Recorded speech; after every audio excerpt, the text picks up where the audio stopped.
Today we're looking at February 18th throughout the years for Beatles history. That's right. And today's one of the most important days in Beatle history because today it's Yoko Ono's birthday. Happy birthday, She was Yoko. born in 1933. She was born in Tokyo, Japan. She would, of course, meet John in 1966. They'd be married by 1969. They'd record a number of albums and movies and videos and tour together. They had one child together in 1975. They recorded some duet albums, sort of. Not really duets, but,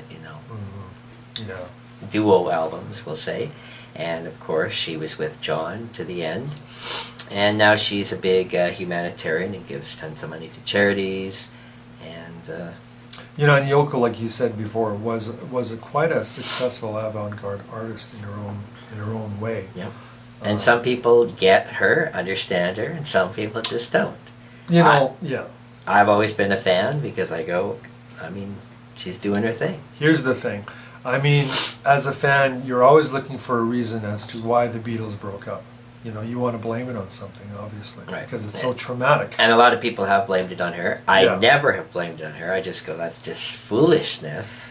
Really? Because you told me before the recording that it was all her fault. All her fault. All yeah. her fault. So There's lots of funny rumors about Yoko online, about all the things she did, but it just doesn't even make sense to me how she, one female, could have broken up the band. It just doesn't make any sense.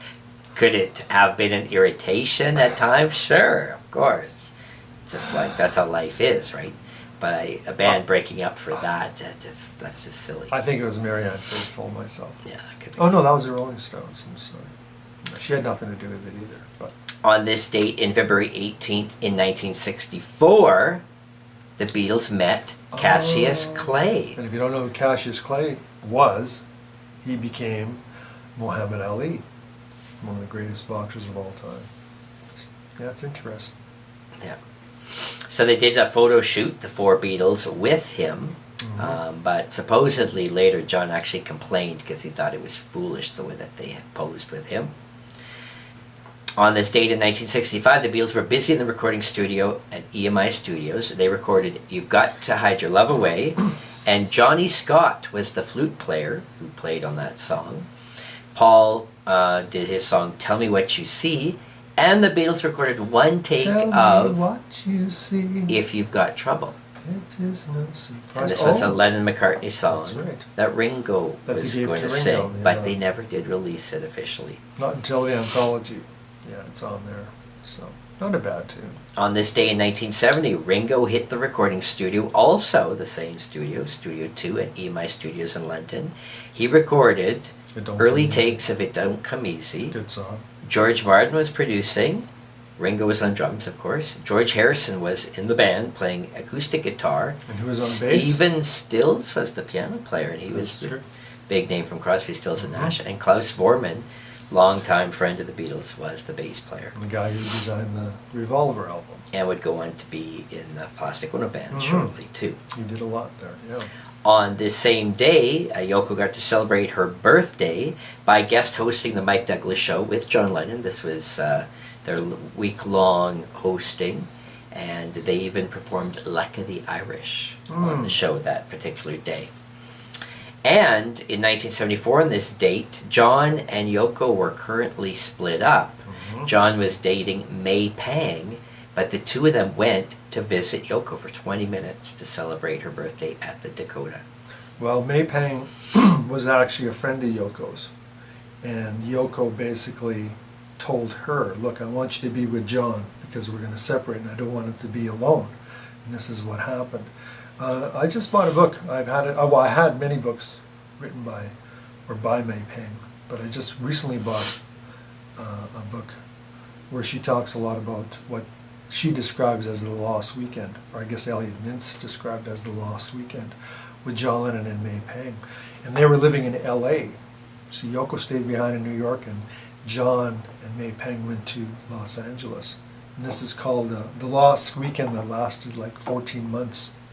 And they became lovers, and they were together all the time. And she basically says they were in love. I'll say a few things what I've read in this book. in her own words, she said that they were very much in love. You know, is it true? You know, she believed it was. She also believed that John wanted to get together with the other three Beatles and have a reunion.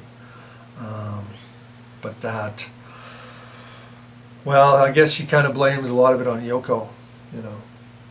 I know that hurts your feelings to hear that, but that's her opinion, you know, that he wanted to get together with the other three Beatles for a reunion, and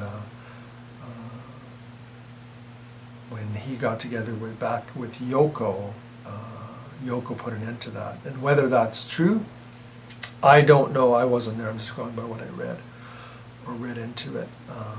But it's quite interesting anyway, for those who don't know who May Peng is or what she was all about. You know, she's a nice lady anyway. You know, she was very, very pretty back then. So was Yoko. Mm-hmm.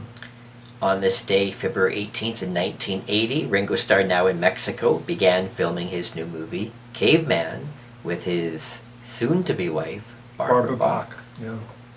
All right, well, there you go. Some cool Beatle news. Happy birthday, Yoko. We'll see you again tomorrow. Thanks for watching.